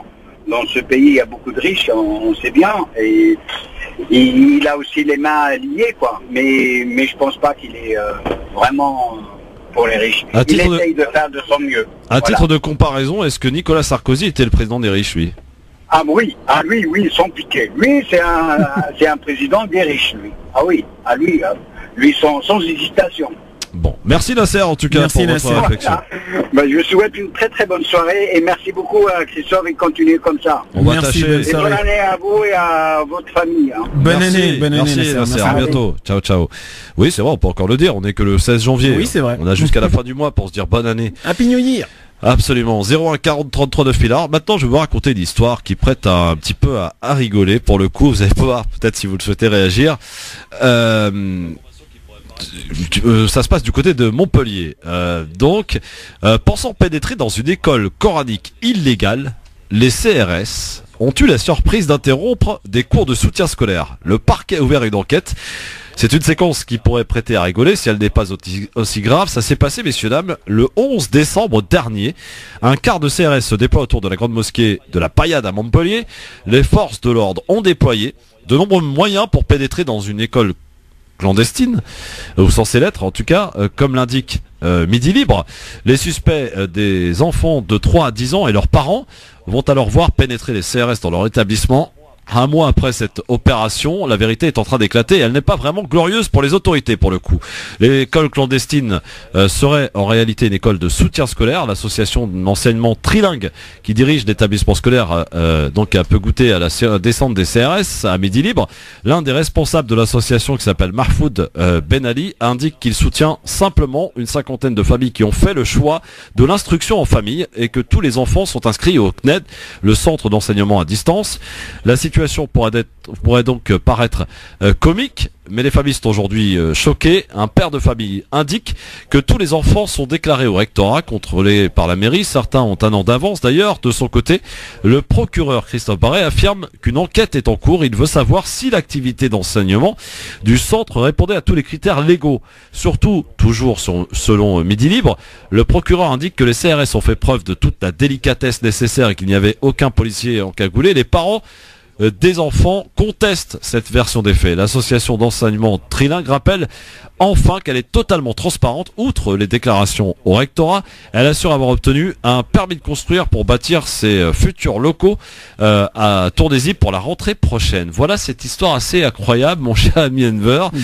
Les CRS donc qui lancent une grosse opération pour entrer dans la mosquée, pour tenter de débusquer cette école qui soi-disant apparaissait comme une école clandestine. En fait, il n'en était rien. C'est un peu ce que tu dis depuis tout à l'heure. C'est risible, mais c'est dramatique. C'est ce dont on parlait tout à l'heure dans la vie tranchée, c'est que on a créé et on est en train de créer un ennemi intérieur qui est français. Et qui à un moment donné certes a une autre conviction religieuse, d'autres croyances, mais on est en train de créer cet ennemi intérieur. Parce qu'à un moment donné, t'entres dans une école avec des CRS, etc., avec toute l'équipe des Navy Seals français pour un pauvre cours de soutien scolaire. En général, franchement, je sais que quand il y a des vrais risques par rapport à des cellules dangereuses, dormantes, ils sont bien informés. Donc là, à un moment donné, il y a quelque chose qui n'a pas été. Et moi, ce qui m'étonne, c'est qu'on fasse une enquête pour savoir ce qu'il en est de ces cours, mais pas une enquête de savoir ce qui se passe réellement dans le fonctionnement de la justice française et de l'État français pour pouvoir aller faire peur à des gamins français et leur faire tout simplement comprendre que ils sont pas réellement les bienvenus. Incroyable, en tout cas cette information révélée dans Midi Libre qui nous a fait un peu rigoler, mais qui au-delà de nous faire rire nous interroge sur la gravité des faits, parce que quand même les CRS qui débarquent, et vous devez imaginer ce que ça donne lorsque les CRS débarquent, même si le procureur dit qu'ils l'ont fait avec délicatesse, on a du mal à imaginer que la délicatesse puisse rimer avec CRS pour le coup, puisqu'à chaque fois qu'on les a vus à l'œuvre, c'est pas franchement avec délicatesse, hein. Et effectivement les enfants sont aujourd'hui choqués encore aujourd'hui, donc les séquelles par rapport à une enquête qui a été pour le coup bâclée. Voilà pour cette petite information dont je voulais vous faire part et à laquelle vous pouvez évidemment commenter, notamment sur le Facebook Christophe Le Grand Forum ou sur Twitter @GF officiel.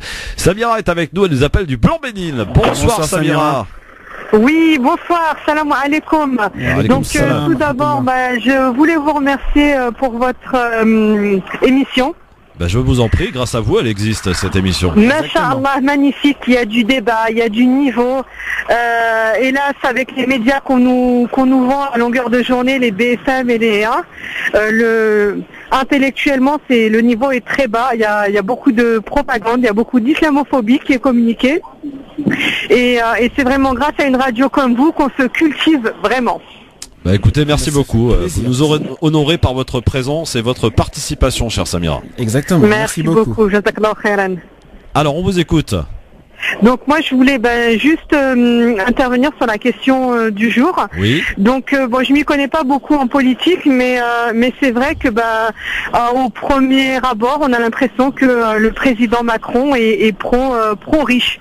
Moi, je fais partie de la classe moyenne et depuis qu'il a été élu, enfin, j'ai pas vu beaucoup de. Alors, si vous permettez, Samira, et juste pour qu'on puisse placer un barème dans ce que vous appelez la classe moyenne, vous faites quoi dans la vie, Samira?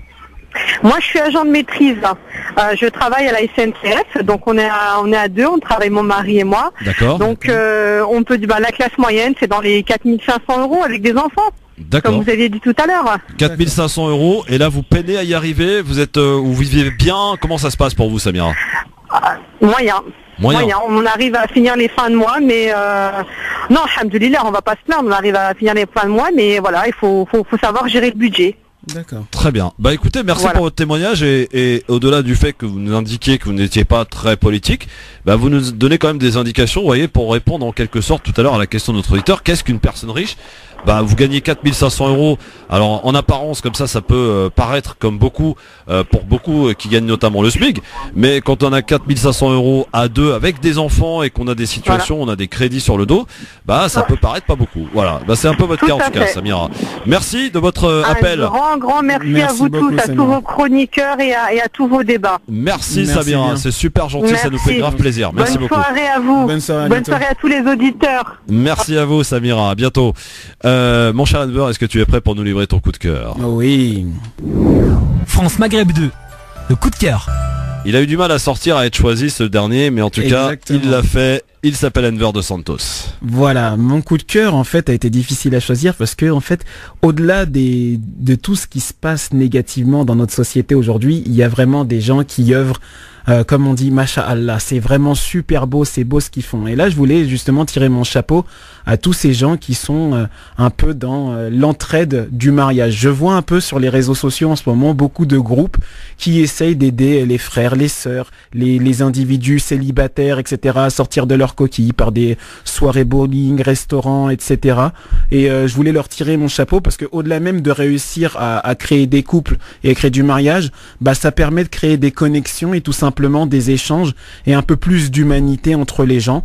Donc je voulais tirer mon chapeau notamment à une petite association de faits qui s'appelle Célibérez-vous, bien trouvé. Voilà, qui s'appelle Célibérez-vous, qui est dirigée par Hakim, Nadir et Oumnour, qui justement essayent d'aider leurs amis à se marier. Et un petit salut à Hakim qui est à l'hôpital en ce moment.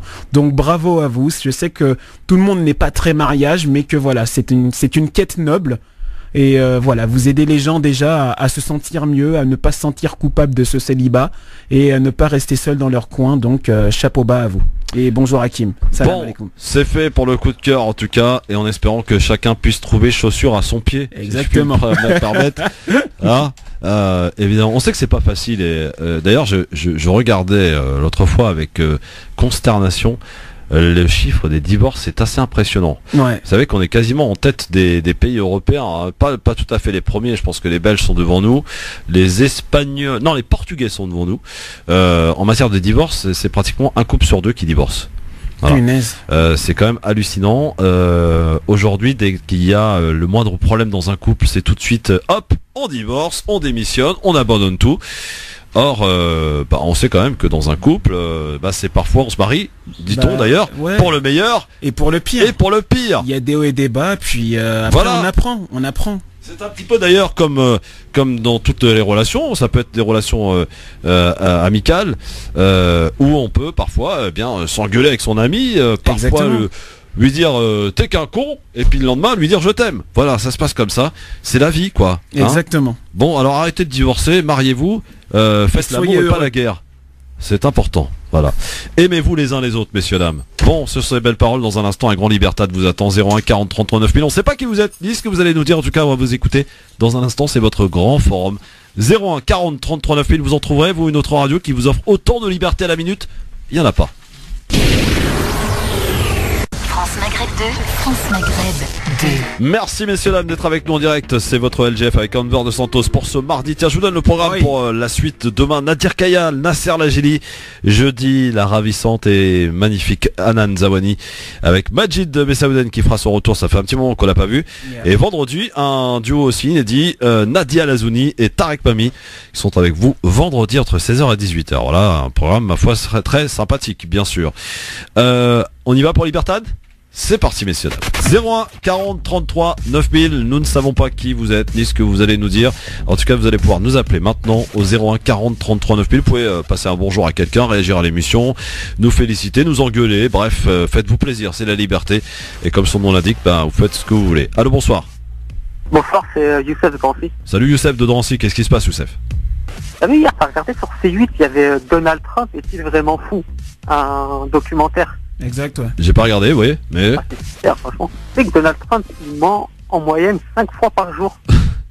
Il y en a d'autres qui prient 5 fois par jour et d'autres qui mentent 5 fois par jour, à chacun son truc. Et Trump, après, ils ont analysé qu'en fait, il est pas si con que ça. C'est un génie, en fait. Un génie? Il fait exprès d'être fou, mais finalement, il prépare sa réélection pour la prochaine élection. Faut-il déjà qu'il aille au bout de la première déjà? Exactement. Ce qui n'est pas garanti pour le coup. Merci Youssef en tout cas du bon plan de son reportage diffusé hier soir sur C8, c'est ça? Ouais. Merci Youssef, bonne soirée. Ciao ciao. 01 40 33 9000 pour ceux et celles qui nous appellent également de l'étranger. 00 33 1 40 33 9000 sur France Maghreb 2. France Maghreb 2, bonsoir. Oui, bonsoir, Mohamed de Paris. Mohamed de Paris, comment il va mon ami Mohamed? Ouais, ça va et toi? Impeccable, on t'écoute Mohamed. Ouais, tu me déçois un peu là. Qu'est-ce que j'ai fait encore? Qui m'a déçu là, quand t'as sorti en France, on serait envieux des riches. J'ai pas dit ça, mais j'ai dit qu'il y a quand même des personnes autour de moi, je peux le voir, Mohamed, c'est du vécu, mon gars. Il y a des gens qui ont cet espoir, cette envie de devenir riches. Alors pourquoi faire, on sait pas trop. Ah non, mais de devenir riche peut-être, mais envieux le fait de critiquer, de dénigrer les riches, aux riches parce qu'ils sont riches. Mais pas du tout. Pas du tout cette critique. Le fait d'être riche, écoutez, tant mieux, moi je le souhaite à tout le monde, non seulement d'être en premier lieu riche du cœur et après riche d'argent, parce que ça contribue quand même au bonheur, il faut bien le dire, mais absolument pas jaloux et envieux du tout des riches. Non mais tu sais très bien que c'est un cliché qui est véhiculé par les médias tels que BFM, RMC et compagnie, bien sûr, à droite. Oui. En France, on n'aimerait pas les riches. Les riches, on est des nègres, on serait envieux des riches, quoi. Ouais, c'est vrai. Et ça, c'est pas acceptable. Attends, moi, ça dépend des riches. Moi, j'ai des copains qui ont monté leur boîte et qui ont réussi. Je t'applaudis, bravo pour eux. Exactement. Maintenant, des mecs comme Dassault, comme Lagardère, etc., c'est des voleurs. Ils n'ont jamais rien créé. Ils ont vécu sur les subsides de l'État. Dassault, il vit grâce aux commandes de l'État français. Ils vend aucun avion à l'étranger, ce mec-là. C'est vrai, bien vu. En tout cas, Mohamed, merci de ton appel. Merci. À bientôt, Mohamed. Bon, 01 40 33 9000 pour nous appeler Libertad. Oui, c'est sur France Maghreb 2 tous les soirs. En fin d'émission du Grand Forum, vous nous appelez, le numéro de téléphone, faites passer aux voisins, à la famille. 01 40 33 9000. Je sais que c'est le moment préféré de Medjed. France Maghreb 2, bonsoir. Oui, bonsoir, c'est VKF d'Orléans. Salut à toi, on t'écoute, mon ami. Premièrement, je vais vous féliciter pour ce que vous faites. Merci. Je vous appelle pour partager, en fait, j'ai remporté le loto. Vous avez remporté le loto? Ouais. Vous avez gagné combien? 5 euros. Combien? 5 euros. Félicitations, voilà un nouveau riche. Ça va me permettre de payer un kebab, quoi. Un kebab, exactement. Voilà. Excellent. Voilà, c'était pour ça. Écoutez, sympa, et c'est peut-être le début de la fortune, mais bon. Merci à toi. Merci à toi en tout cas. Bon, pour gagner le loto, faut-il déjà jouer? Non, ça part de bon sens, ça, non? Ouais, c'est ça. Bon, après, moi, je ne joue pas. Moi non plus, je ne joue pas.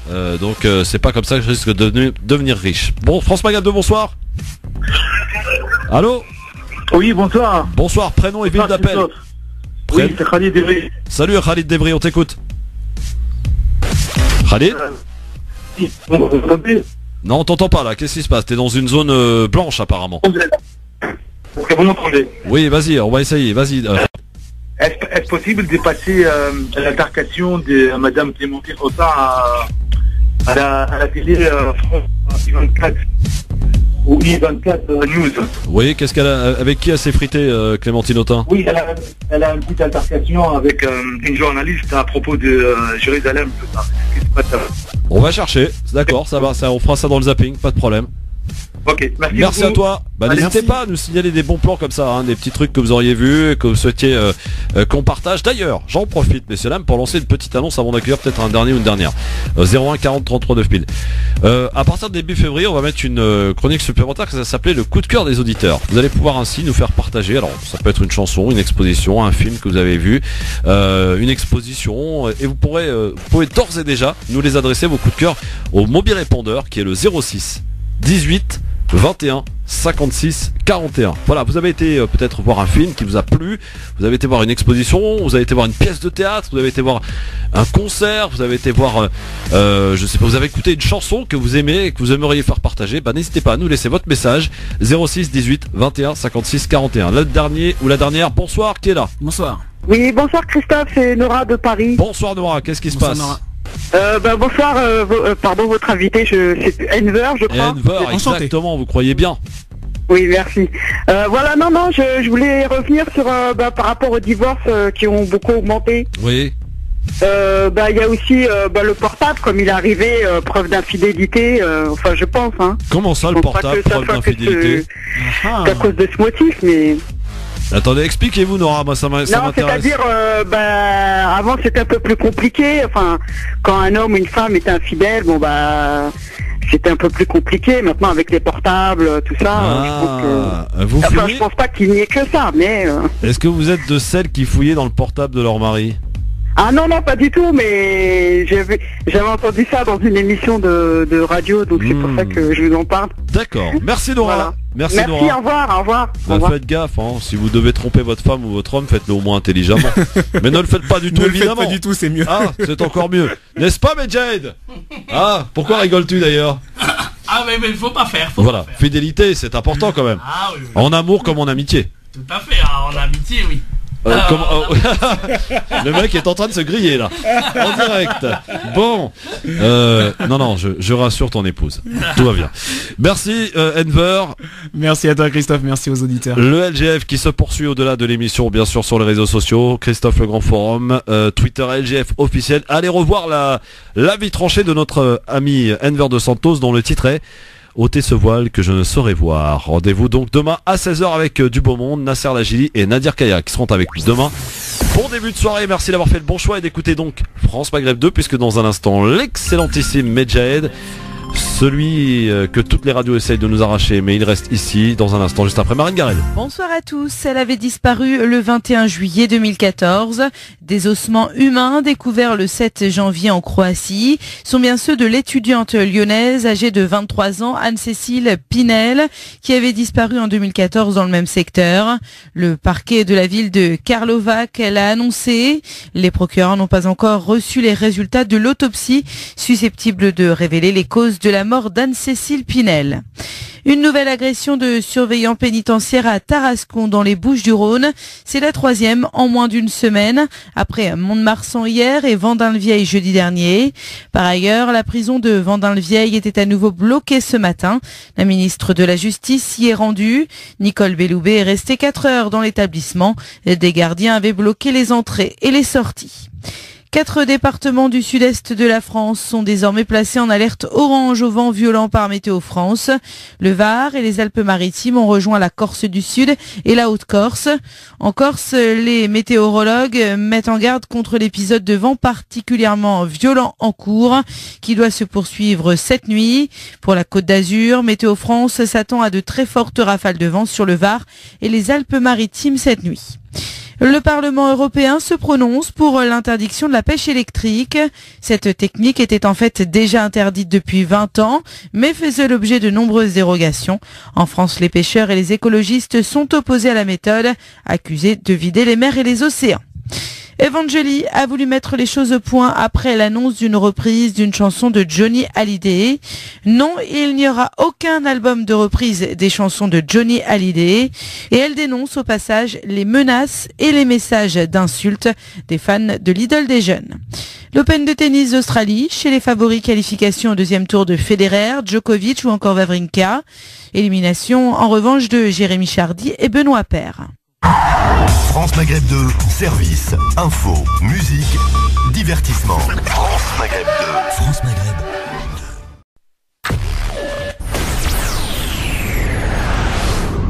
France Maghreb 2, France Maghreb 2. Bonjour tout le monde, la liberté vous intéresse, ça tombe bien, vous avez votre rendez-vous pour ce faire, la liberté d'expression à son maximum tous les jours, le rendez-vous est pris 16h, 18h, c'est le grand forum, ça s'appelle le grand forum LGF sur France Maghreb 2, 16h, 18h tous les jours sur une seule et unique radio France Maghreb 2. Donc voilà, tout cela pour vous dire que je vous souhaite la bienvenue en ce mardi, nous sommes le 16 janvier.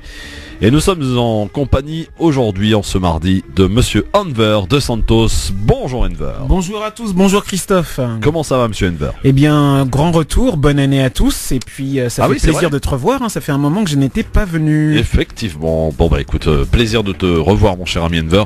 Jusque 18h, on va avoir pas mal de choses à évoquer ensemble, avec les auditeurs aussi, qui vont pouvoir évidemment intervenir. Le numéro de téléphone, vous le connaissez, 01 40 33 9000. C'est les numéros magiques de la liberté. Oui, vous les avez bien trouvés. Et il suffit juste de les composer maintenant pour nous appeler tout à l'heure, bien sûr.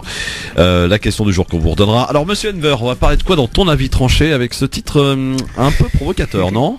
Et oui, eh bien, ce titre un peu provocateur. On est dans la semaine des provocations après Redouane hier. Je me suis dit, autant y aller franco, tu vois, ôter ce voile que je ne saurais voir.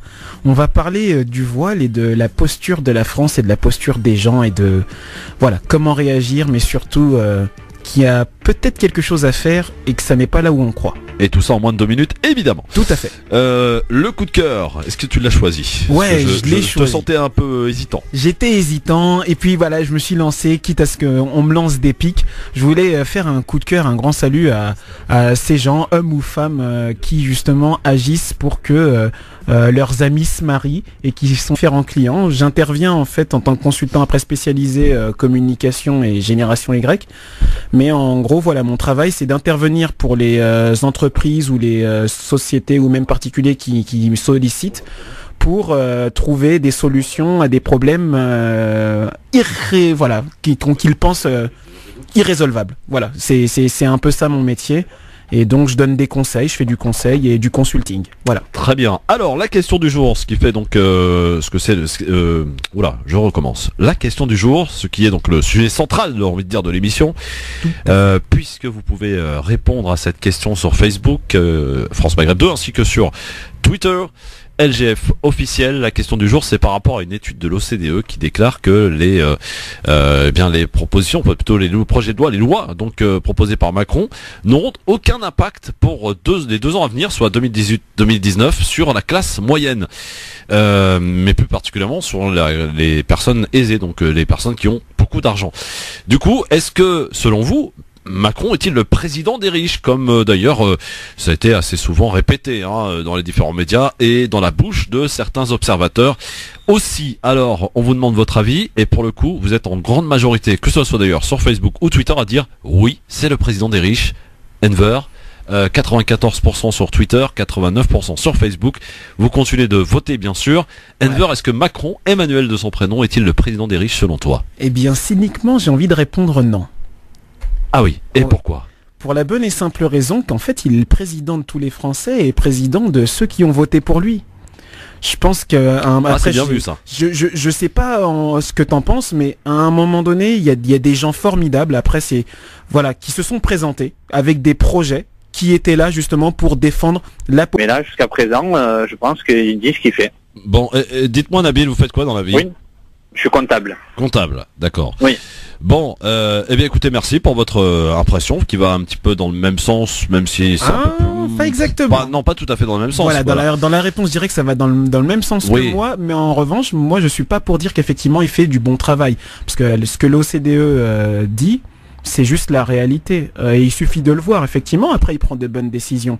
Mais la réalité, c'est que les gens, les cadres, etc. vont bien s'en sortir. Ça, c'est une certitude. Mais les petites gens, ils sont dans la merde. Alors attendez, si je peux rajouter quelque chose. Oui, Nabil, allez-y. Oui. Alors moi, je suis employé. Mon épouse aussi. J'ai, comment dire, lui, je pense que les mesures qu'a pris Emmanuel Macron, l'impact, on le verra réellement dans 3 ans, c'est-à-dire quand il y aura la suppression totale de la taxe d'habitation. Parce que là, on va avoir 1/3, 2/3 l'année d'après, et la suppression totale dans 3 ans. Donc je pense que dans 3 ans, on aura les effets. Parce que là, on a toutes les mesures qui vont pas dans le même sens, c'est-à-dire l'augmentation du gasoil, plein de petites choses qui font que l'impact ne se mesure pas tout de suite. Et je pense que dans 3 ans, la suppression totale de la taxe d'habitation, ça fera un bon dans le portefeuille des ménages, ça fera mieux. En tout cas, pour l'heure, Enver, pardon, mais on ne peut pas lui reprocher de faire ce qu'il avait dit, parce qu'il le fait. Exactement. Ça, au moins pour le coup, on peut lui reconnaître ça. Voilà, après, ça on peut lui reconnaître. Effectivement, d'accord ou pas d'accord avec son programme, bon bah on n'est pas franchement, enfin, en ce qui me concerne, macroniste convaincu, mais on peut au moins lui reconnaître ça. Pour le reste, moi, la taxe d'habitation, ça me pose un problème, je vais vous dire pourquoi. Effectivement, c'est une mesure qui est très symbolique, qui est très grand public, qui est très buzz. Mais comment vont faire pour gérer tout cela, ce manque d'argent, les communes, les villes? Là, plein de bonne volonté, en organisant des rendez-vous, etc. Ah oui. Oui. D'accord, bon. J'ai hâte d'en savoir davantage. Tout à l'heure, donc dans le cadre du coup de cœur, vous voulez le programme, messieurs dames? Ça tombe bien, le voici, c'est parti pour votre LGF, je vous souhaite la bienvenue. C'est France Maghreb 2 sur les réseaux sociaux, Christophe Le Grand Forum, Twitter LGF officiel, c'est là que ça se passe.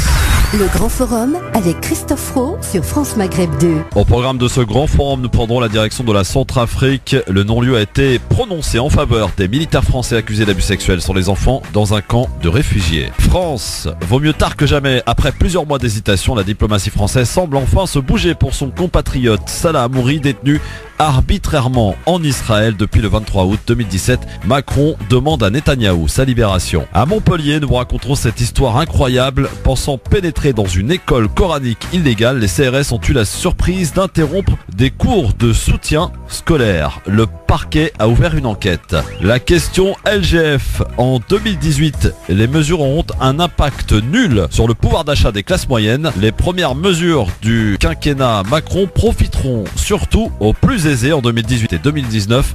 Selon une étude de l'OCDE, Macron est-il le président des riches? C'est la question que l'on vous pose et à laquelle vous répondez sur Facebook, France Maghreb 2, ainsi que sur Twitter, LGF officiel. Enfin, et pour finir tout à l'heure, une bonne dose de liberté, Libertad, tout à l'heure.